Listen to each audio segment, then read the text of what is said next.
तो साइड से आ रहा लाइट। तो कल हम लोग 5.3 का 1 नंबर क्वेश्चन पढ़े थे। अभी कितना नंबर पढ़ हुआ? 2 नंबर। कितना नंबर? 2 का 1 नंबर। क्वेश्चन में बोला क्या चीज है कि नीचे दिए हुए क्वेश्चन का योगफल ज्ञात करना है। क्या ज्ञात करना हुआ?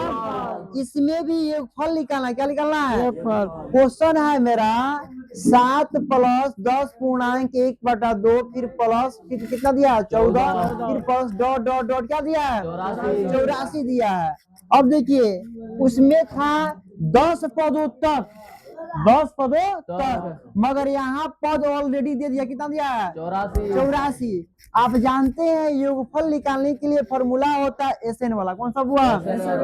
n/2 फिर into 2a plus n-1 into क्या होता है? d। इस फॉर्मूला पे हम लोग योगफल निकालेंगे। क्या निकालेंगे?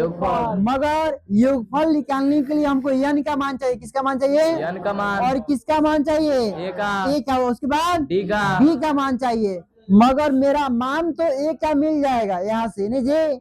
इसमें से घटा देंगे तो मेरा d का मान मिल जाएगा, मगर n का मान कहाँ से मिलेगा? ये तो जो मान है यह तो पद है ना जी। यह मान क्या है? an है। क्या हुआ? मगर an नहीं चाहिए हमको। क्या चाहिए? n चाहिए।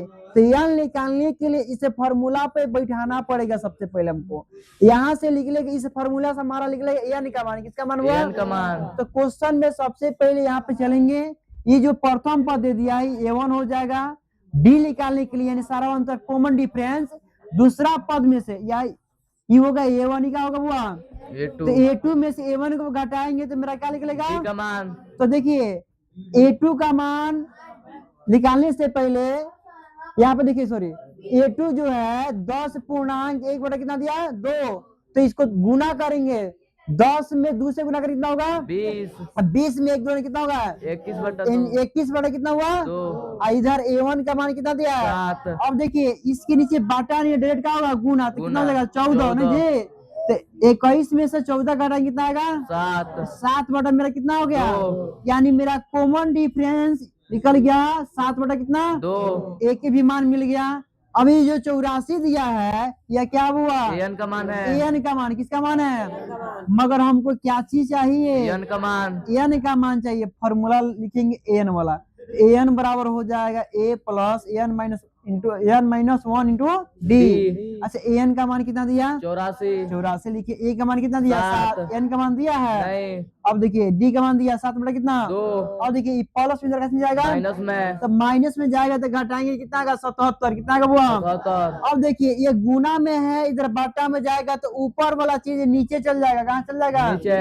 ये 7 नीचे आ गया कि नहीं आ गया? ये 2 कहाँ चल गया? ऊपर। 7 से 77 का कितना मर्द में? 11 में 2 से गुना करेंगे कितना हो जाएगा? 22। अब यहाँ देखिए एक जो है माइनस में जाएगा प्लस में। 22 में 1 जोड़ कितना हो जाएगा? 23। तो n का मान मेरा मिल गया कितना? 23। अब देखिए हम बोले हैं योगफल निकालने के लिए इसमें से दोनों में से कोई एक फॉर्मूला लगा सकते हैं। क्यों? देखिए यहाँ पे अगर पद दे दिया, अंतिम पद दे दिया है, तो आप इस छोटा वाला फॉर्मूला पर बना सकते हैं, नहीं तो बड़ा वाला भी फॉर्मूला पर बना सकते हैं। मगर देखिए यहाँ बड़ा वाला फॉर्मूला लिखे हैं मगर हम छोटा वाला बनाया। देखिए n का मान कितना है? 23। a का मान कितना दिया? और an का मान कितना दिया? ये दोनों जोड़े कितना होगा? 91। अब 91 में 23 से गुना होगा तो 20 93 आएगा। कितना हुआ? अब देखिए इसको यहाँ पे आंसर नहीं दिया होगा, यह आंसर पूर्णांक पे दिया दिया। तो जब आप 2 से भाग कीजिएगा 20 93 में तो आपका आ जाएगा, ठीक है, 10 46 1 बटा कितना? 2।